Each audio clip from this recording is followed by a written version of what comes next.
मेरे इस चैनल पे आप नए आए हो तो इसे आप सब्सक्राइब जरूर करिए और पास में लगे बेल आइकन को भी क्लिक अवश्य कर लीजिए ताकि मेरे द्वारा अपलोड करी नई वीडियो आप तक जल्द से जल्द पहुंच पाए। और जिन लोगों ने सब्सक्राइब कर रखा है उनके लिए थैंक यू।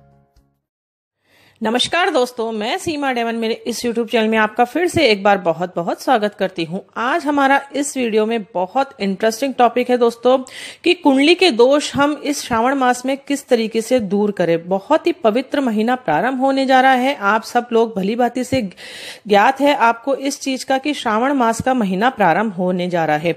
19 सालों के बाद बहुत ही अद्भुत संयोग बन रहा है इस महीने के अंतर्गत, क्योंकि पूरे 30 दिनों का श्रावण मास प्रारंभ होने जा रहा है। इसमें पूरे 4 सोमवार इस महीने के अंतर्गत आएंगे।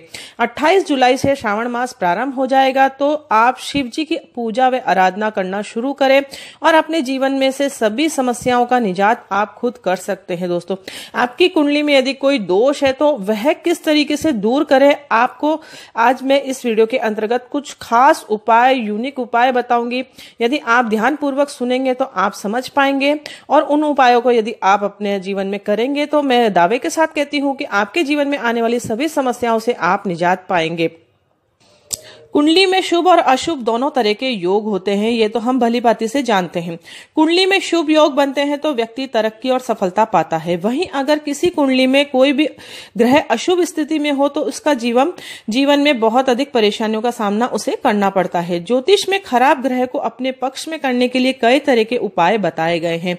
इन्हीं उपायों में सावन के महीने में यदि शिवलिंग से जुड़े हुए आप कुछ ऐसे यूनिक उपाय करेंगे तो उससे ग्रह दोष की समाप्ति होती है। यानी कि हमारी कुंडली में बहुत अधिक दोष होते हैं तो तभी हमारे जीवन में हमें परेशानियों का सामना करना पड़ता है।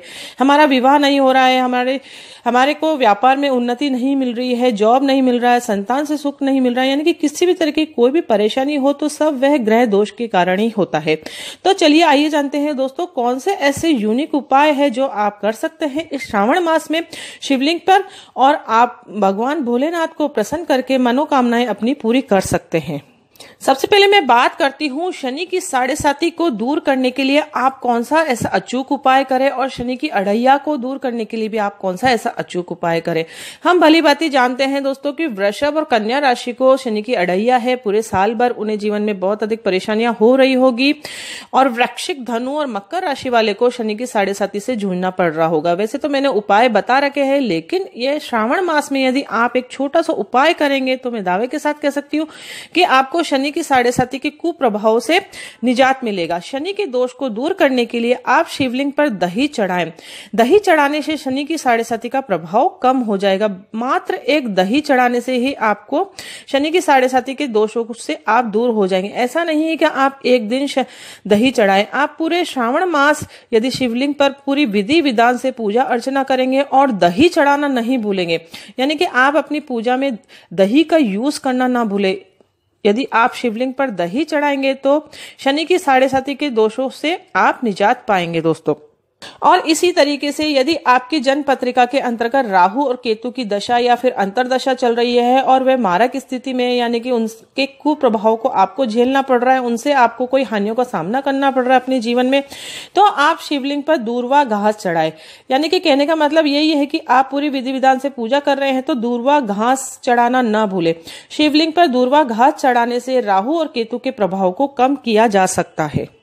अब मैं बात करती हूँ शुक्र ग्रह। यदि आपकी कुंडली में शुक्र ग्रह नीच राशि में स्थित है या फिर शुक्र ग्रह के प्रभाव से आपकी आर्थिक स्थिति अच्छी नहीं है, यानी कि आपको घर, वैभव, सुख सुविधाओं का लाभ अपने जीवन में नहीं मिल रहा है, आप आर्थिक तंगी से जूझ रहे हैं, तो इस श्रावण मास आप शिवालय में जाकर शिवलिंग पर देसी घी चढ़ाना ना भूले। यानी कि शुद्ध गाय का घी यदि आप चढ़ाएंगे तो आपके जीवन में वैभव और समृद्धि का वास होगा। शुद्ध देसी घी आप थोड़ा सा चढ़ाए, मैं ये नहीं कहती कि आप बहुत सारा देसी घी चढ़ाए, बस थोड़ा सा, मात्र एक जरा सा देसी घी शिवलिंग पर यदि आप अर्पित करेंगे, पूरी श्रद्धा से, पूरी विधि विधान से यदि शिवलिंग की पूजा अर्चना करेंगे तो उसका लाभ आपको जीवन में अवश्य मिलेगा।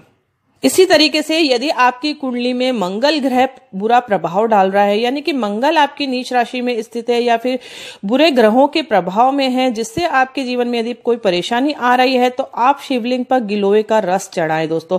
सावन में ऐसा करने से जीवन से परेशानियां आपकी खत्म होने लगेगी। गुरु ग्रह के दोष के कारण हमारी विवाह में बहुत अधिक अड़चन आती है, हमारी पढ़ाई में बहुत अधिक अड़चन आती है। जो जातक कॉम्पिटिटिव एग्जाम की तैयारी कर रहे हैं, जॉब की तैयारी कर रहे हैं, उनको जॉब नहीं मिल रही है, और जो संतान सुख से विहीन है, और जो जातक अपनी शादी को लेकर चिंतित है, तो वह इस श्रावण मास शिवालय पर केसर मिला दूध या फिर हल्दी से मिला दूध चढ़ाना ना भूले। मात्र ये बहुत ही छोटे छोटे उपाय मैं आपको बता रही हूँ, ऐसे कोई बहुत महंगे उपाय भी नहीं बता रही हूँ कि आपको बहुत देर पूजा पाठ करने में लग रही है। आप अपनी पूरी जैसे डेली रूटीन में आप पूजा करते हैं वैसे करिए। बस ये यूनिक चीज जो मैं आपको बता रही हूँ वह चढ़ाना आप ना भूले। यानी कि शिवलिंग पर उस दिन यदि आप केसर मिला दूध चढ़ाएंगे या फिर हल्दी मिला दूध चढ़ाएंगे तो उससे बृहस्पति ग्रह के दोषों में कमी आएगी और आपके जीवन में जो आप जिस समस्या से जूझ रहे हैं उसमें आपको निजात मिलेगा। इसी तरीके से आपके व्यापार में लगातार नुकसान हो रहा है, बढ़ोतरी नहीं हो रही है, व्यापार में आपको मानसिक अशांतियों का सामना करना पड़ रहा है व्यापार की दृष्टि से, तो आप शिवलिंग पर इस श्रावण मास विधारा की जड़ का रस चढ़ाना ना भूले। इस उपाय से बुध का प्रभाव खत्म होता है। यानी कि जिसकी कुंडली में बुध ग्रह स्ट्रांग होता है वही अच्छा व्यापारी बनता है। यदि आपकी कुंडली में बुध ग्रह नीच राशि से स्थित है या फिर अन्य ग्रहों से प्रभावित है, कु ग्रह जिनको कहते हैं, उनकी दृष्टियां पड़ रही है तो बुध पीड़ित हो जाता है, और बुध यदि आपकी कुंडली में पीड़ित अवस्था में है तो व्यापार में नुकसान आपको अवश्य होगा। इसलिए इस श्रावण मास आप विधारा की जड़ का रस चढ़ाना ना भूले। अब मैं बात करती हूँ चंद्र ग्रह। चंद्र ग्रह को यदि आप स्ट्रॉन्ग करना चाहते हैं तो इस सावन मास आप शिवलिंग पर दूध चढ़ाएं। दूध तो हम सभी चढ़ाते हैं, लेकिन विशेष चंद्रमा के प्रभाव को दूर करने के लिए दूध चढ़ाना ना भूले। ऐसा करने से चंद्रमा के बुरे प्रभाव आपकी कुंडली से दूर हो जाएंगे। और वृश्चिक राशि वाले जातकों को तो अवश्य ही शिवलिंग पर दूध चढ़ाना चाहिए, क्योंकि वृश्चिक राशि में चंद्रमा अवस्था हमेशा नीच राशि में ही स्थित होता है। जब तक कि नीच भंग राजयोग नहीं बनता है तब तक वृश्चिक राशि वाले को चंद्रमा से जुड़े दोषों से जूझना ही पड़ता है अपने जीवन में।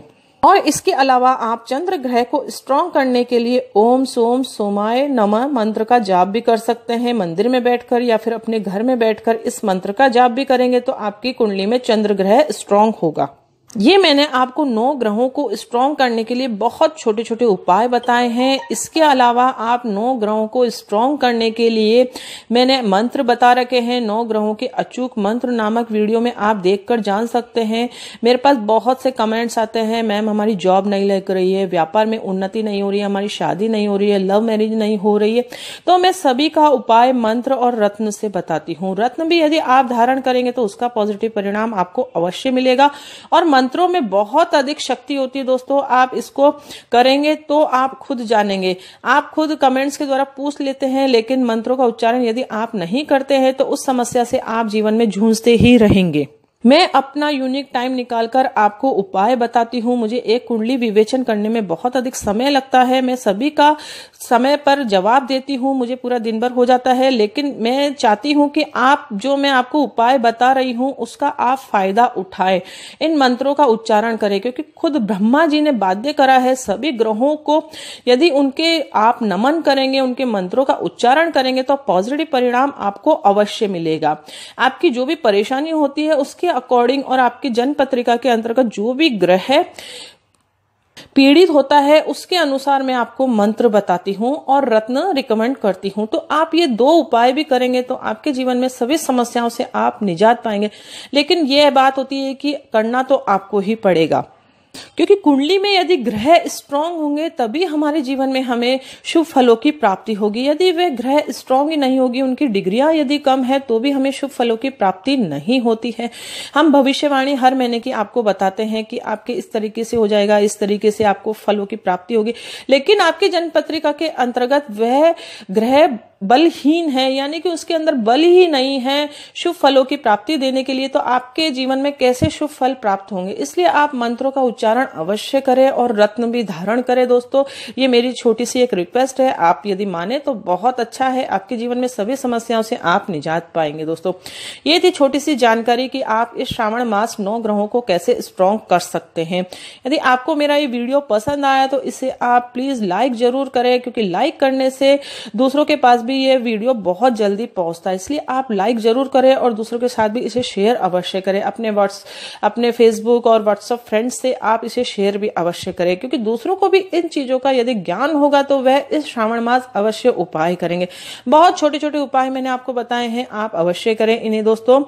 और आप कमेंट्स के द्वारा प्लीज मुझे जरूर बताएं कि आपको मेरा ये वीडियो किस तरीके का लगा, ताकि आने वाला नेक्स्ट वीडियो में आपके लिए बहुत अधिक बेटर से बेटर ला सकूं। तो मिलते हैं नेक्स्ट वीडियो में कोई इंटरेस्टिंग टॉपिक के साथ, तब तक के लिए thank you and bye bye.